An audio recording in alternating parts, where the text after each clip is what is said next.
वो शब्द, वो अक्षर है जिसमें 33 कोटि देवताओं का एक मूल बिंदु समाहित है। एक मूल बिंदु समाहित है। इस अक्षर में सब कुछ समाया, सब कुछ।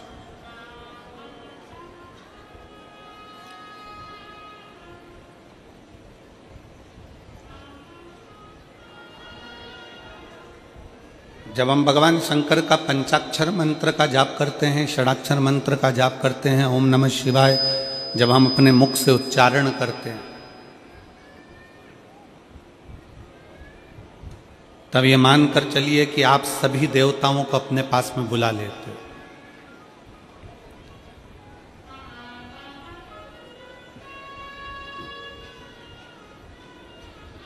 जब हम श्री शिवाय नमस्तुभ्यम कहते हैं तो ये मानकर चलिए कि केवल एक देवता को नहीं, 33 कोटि देवताओं को आप प्रणाम कर लेते हो, उनको अपने करीब में बुला लेते हो।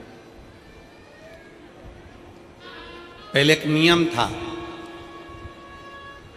मेरी छत्तीसगढ़ की जीजियां और मेरे जीजा, मेरी बेटियां, बेटा, मेरी माताएं, मेरे भाई जानते हैं, पहले एक नियम था कि शादी की जो पत्रिका दी जाती थी, शादी की पत्रिका में घर के लड़कों का नाम नहीं लिखा जाता था। उस पत्रिका को अपन किसी को दे रहे हैं, अपने पड़ोसी को दे रहे हैं या अपने रिश्तेदार को दे रहे हैं, तो उनका घर का जो बुजुर्ग होता,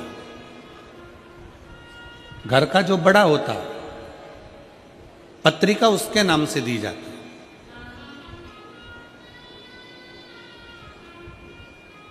जैसे आपके घर में आपके ससुर हैं रामकिशन जी, आपकी सास है कमलाबाई, उनके बच्चे हैं 2-3, बेटा बेटी सब है।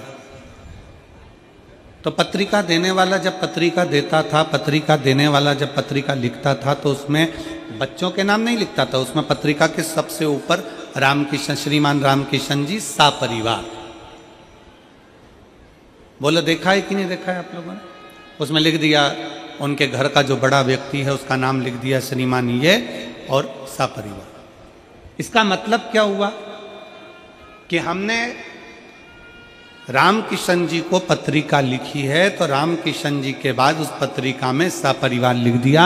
मतलब रामकिशन जी का पूरा परिवार इस कार्यक्रम में, आयोजन में समाहित हो, इसमें आए, पधारे।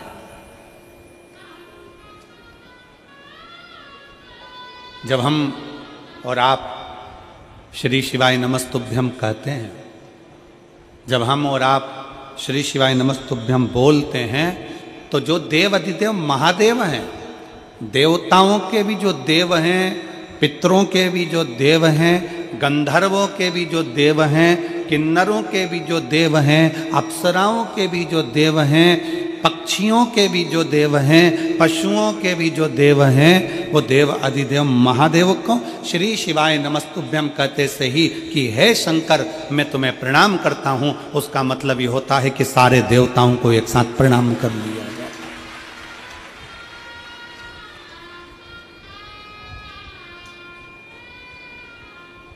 अलग अलग कहाँ प्रणाम करने जाओगे?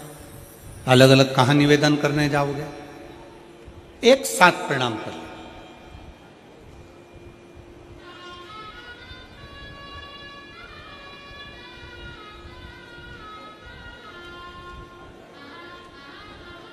जिस दिन बहुत चिंताओं में घिरे हो ना, जिस दिन बहुत टेंशन में घिरे हुए हो और बहुत चिंता तुमको व्याप रही है, बहुत टेंशन तुमको व्याप रहा है, तो एक प्रयास करना, किसी भी शंकर के मंदिर में बैठो, शिवालय में बैठो, शंकर के मंदिर में बैठो और ओम का नाद लंबा खींच कर लेना प्रारंभ करो।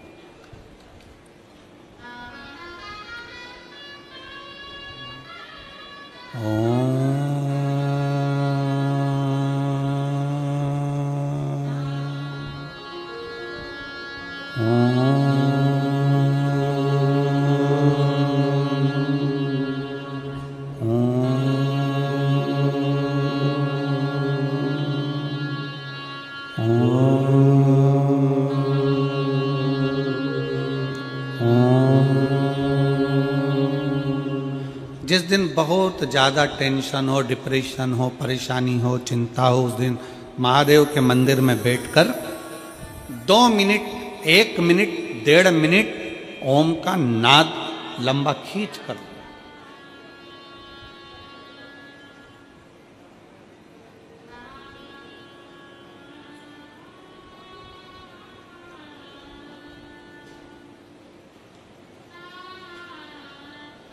जब आप ओम का नाद करोगे, ओम का उच्चारण करोगे, 33 कोटि देवता तुम्हारे सम्मुख में तुम्हें शांति देने के लिए, प्रसन्नता देने के लिए तुम्हारे सामने आकर खड़े हो जाएंगे। ओम का मात्र लंबा नाद करना।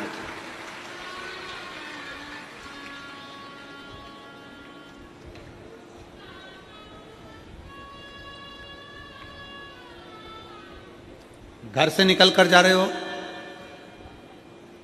एक बार मुख से उच्चारण कर कर घर के जितने सदस्य उनके सामने बोल कर जाओ, श्री शिवाय नमस्ते। घर में वापिस आ रहे हो, प्रवेश करते समय बोल कर जाइए, श्री शिवाय नमस्ते।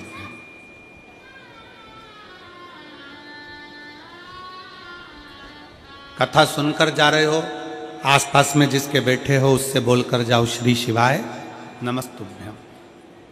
कथा में आकर बैठे हो, श्री शिवाय नमस्ते। क्यों? हमने अगर भगवान शंकर को बारंबार प्रणाम करा है, बारंबार हमने धन्यवाद दिया है, हम अपनी वाणी से अगर ये भी नहीं कह सकते कि हे भोलेनाथ आपने हमको शरीर दिया, हे शंकर जी आपने बड़ी कृपा करी, हे शंकर जी आपने घर दिया, हे भोलेनाथ आपने हमें जमीन जायदाद दुकान व्यापार सब दिया, गादी तकिया सब दिया, बड़ी कृपा करी, हम शंकर भगवान को बार बार धन्यवाद नहीं दे सकते, तो मात्र श्री शिवाय नमस्तुभ्यम बोल लेने पर से हमारे मुख से शंकर जी को साधुवाद हो जाता है, धन्यवाद हो जाता है, उनको प्रणाम हो जाता है, उनको नमन हो जाता है।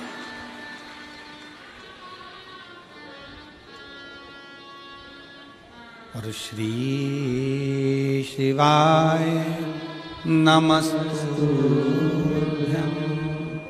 श्री शिवाय नमस्तुभ्यं, श्री शिवाय नमस्तुभ्यं, श्री शिवाय नमस्तुभ्यं, श्री शिवाय नमस्तुभ्यं, श्री शिवाय नमस्तुभ्यं। हम जितना बार बार भगवान शंकर को नमन करते हैं, प्रार्थना करते हैं, विनय करते हैं, शिव हमारे करीब में, हमारे नजदीक में आता चले जाता है।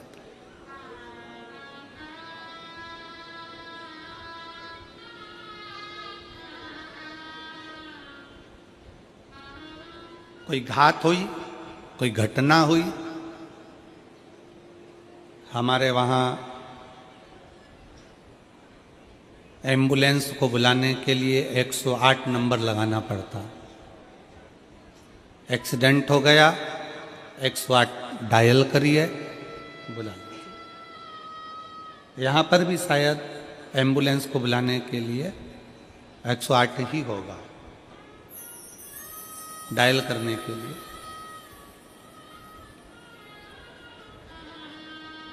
और संपूर्ण भारत में घटना जैसे ही हुई, एक्सीडेंट जैसे ही हुआ, वैसे ही बुलाने के लिए 108 डायल करा जाता है। आप जरा विचार करिए कि 108 तुमने मोबाइल में डायल करा तो एम्बुलेंस आ जाती है, और 108 बार अगर श्री शिवाय नमस्तुभ्यम बोला तो मेरा भोलेनाथ आ जाता है।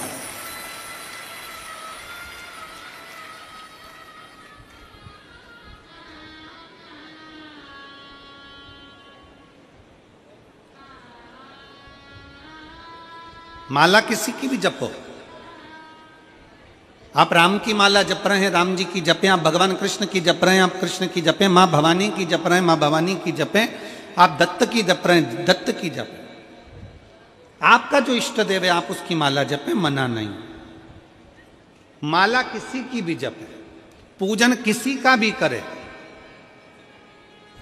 पर उस माला में, उस मंत्र में, उस पूजन में मुख से एक बार शंकर का नाम श्री शिवाय नमस्तुभ्यम निकलना चाहिए, तो समझो कि तुम्हारी पूजन, तुम्हारा मंत्र, तुम्हारी माला भगवान ने स्वीकार कर। जिस पूजन में शंकर नहीं है, जिस अनुष्ठान में शिव नहीं है, वो अनुष्ठान कभी सफल नहीं होता।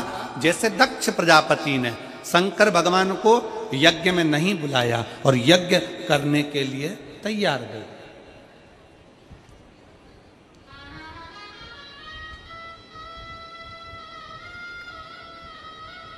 यज्ञ हो रहा है, शिव जी को आमंत्रित नहीं करा, सती मैया को कोई निमंत्रण नहीं, शंकर भगवान को कोई निमंत्रण नहीं, यज्ञ प्रारंभ है। अब आप खुद देख लीजिए उस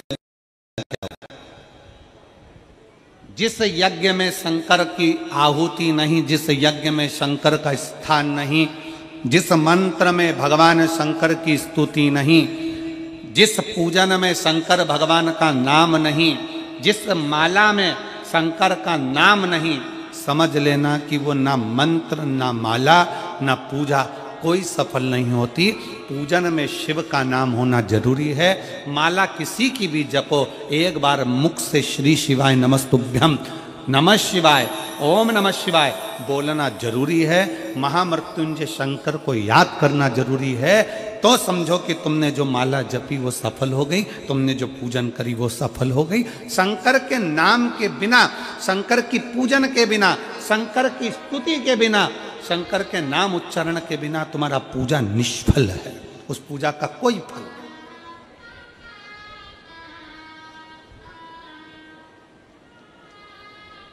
मंत्र किसी का भी जपो, राम जप रहे हो राम जी का जपो, भगवान कृष्ण का जप रहे हो कृष्ण का जपो। तुम ठाकुर जी की पूजन कर रहे हो, तुम राम जी की पूजन कर रहे हो, तुम देवी की पूजन कर रहे हो, तुम देवता की पूजन कर रहे हो, तुम किसी का भी पूजन कर रहे हो, पर उसमें एक बार मुख से शंकर का नाम निकलना जरूरी है। वो पूजन भगवान स्वीकार कर लेता, वो मंत्र भगवान स्वीकार कर लेता, वो माला भगवान स्वीकार कर लेता। कितना सुंदर कहा है, मार्कंडे ऋषि की कथा कहती है, मार्कंडे बाबा का चरित्र कहता है। मार्कंडे जी की उम्र थोड़ी सी थी और उनको पकड़ने के लिए यमराज ने यमदूत भेज दिए थे।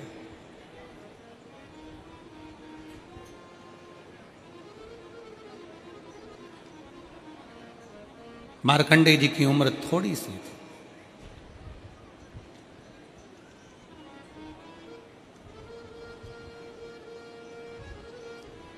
थोड़ी सी उम्र में यमराज ने यमदूत भेज दिए, क्योंकि इनकी उम्र थोड़ी सी है, इनको मरना है, प्राण जाना है।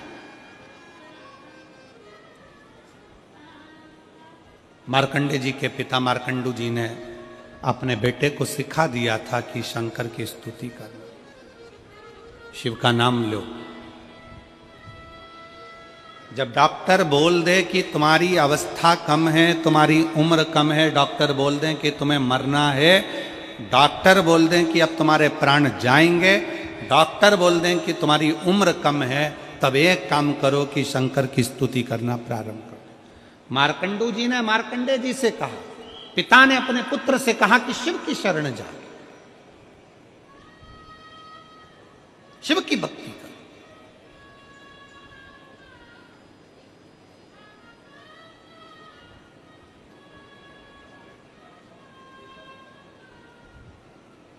और यदि तूने शिव की भक्ति करी है तो शंकर क्यों ना सुनेंगे? शिव कैसे ना स्वीकार करेंगे? एक माता बैठी है यहां पर, उसके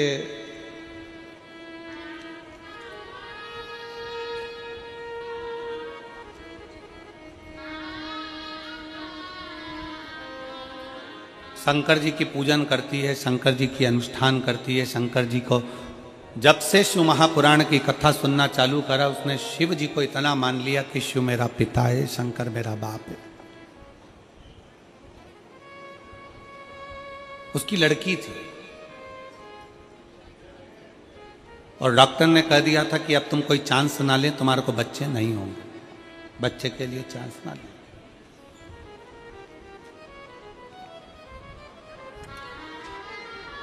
और एक बेटी नहीं, उसकी दो दो बेटियां थी।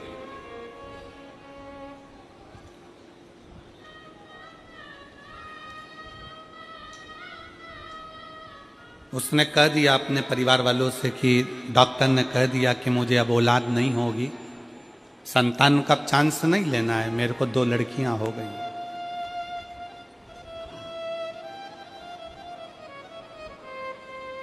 उस माँ ने अपने पत्र में लिखा कि मेरे मोहल्ले के लोग मुझे कहते थे कि तेरे घर में कभी लड़का नहीं हो सकता, लड़कियां ही लड़कियां। एक बात समझ में नहीं आती, लड़की और लड़के में अंतर क्या?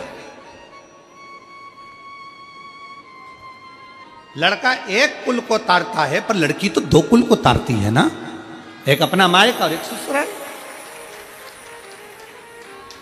फिर लोगों की यह सोच क्यों हो जाती है कि लड़का होना जरूरी है, लड़का होना जरूरी है, लड़का होना जरूरी है। उसको रोज ताना देते, रोज कहते तेरी 2 बेटियां हैं, डॉक्टर ने मना कर दिया, अब तुझे औलाद होगी नहीं, तुझे लड़का होगा नहीं। और अगर 2 लड़की हो गई है तो तुझे अब संतान होगी नहीं। उसने भी मन में ठान लिया कि अगर मैं शंकर की कथा सुनती हूँ, वो सियोर वाला महाराज शिव महापुराण की कथा कहता है, और कहता है कि पंडाल में बैठकर कथा का रसतत्व ग्रहण करा जाए, 5 पंडाल बैठकर कथा सुनी जाए तो बाबा जो मांगो वो देता जरूर है। उसने भी पकड़ लिया, उसने भी पकड़। और सुलोचना चंद्रा पति पुनी रामचंद्रा, ग्राम करमंडी, जिला जांजगीर चांपा, छत्तीसगढ़ की निवासी हूँ। कहीं बैठी हो तो हाथ हिला सकती हैं, कहीं बैठी हो तो हाथ हिला सकती हैं। सुलोचना चंद्रा पति पुनी रामचंद्रा, ग्राम कुनमंडी, जिला जांजगीर चांपा, छत्तीसगढ़ की निवासी हूँ। गुरुदेव, कहीं बैठी हो तो हाथ हिला सकती हूँ। मैंने 5 पंडाल में कथा सुनी, केवल मेरे मोहल्ले के लोगों ने मुझे ताना दिया, इसलिए मैं 5 पंडाल कथा सुनने के लिए गई। गुरुदेव, बालोदा, कोंकड़ी, तिल्दा नेवरा,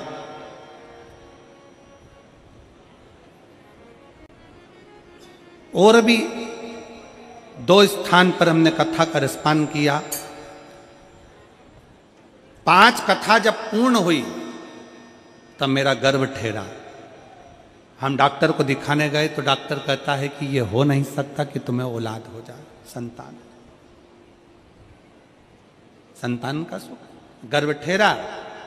और मैंने मेरे भोले बाबा से 5 पंडाल में बैठकर कहा था कि मेरे मोहल्ले के लोग कहते हैं मुझे पुत्र नहीं होगा, पुत्र नहीं होगा। मैं आज छाती ठोक कर कहती हूं 29/4/2024 को बाबा ने मुझे 1 पुत्र नहीं 2 बेटे दिए, जिनका फोटो लगा रही हूं मैं, जिनका फोटो मैं लगा रही। मुझे 1 पुत्र नहीं, मेरे बाबा ने 2 पुत्र दिए।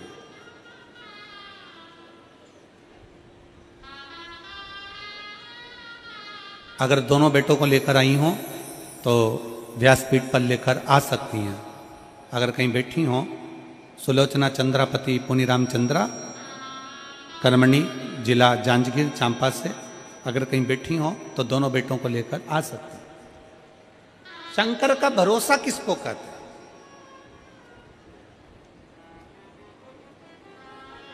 शिव की स्तुति किसको कहते हैं?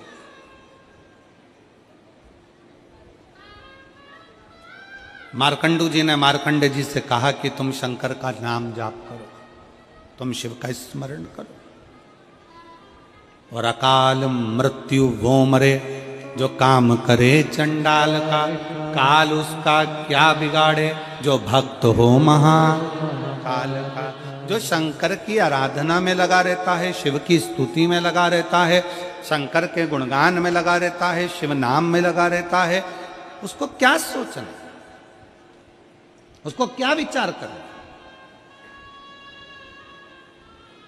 मंत्र किसी का भी जपो, तुम्हारे गुरुजी ने मंत्र दिया है खूब जपो, तुमने कहीं से मंत्र लिया है खूब जपो, तुम राम जी की पूजन करो, भगवान कृष्ण की पूजन करो, तुम देवी की पूजन करो, तुम देवता की पूजन करो, तुम्हारी मर्जी पड़े तुम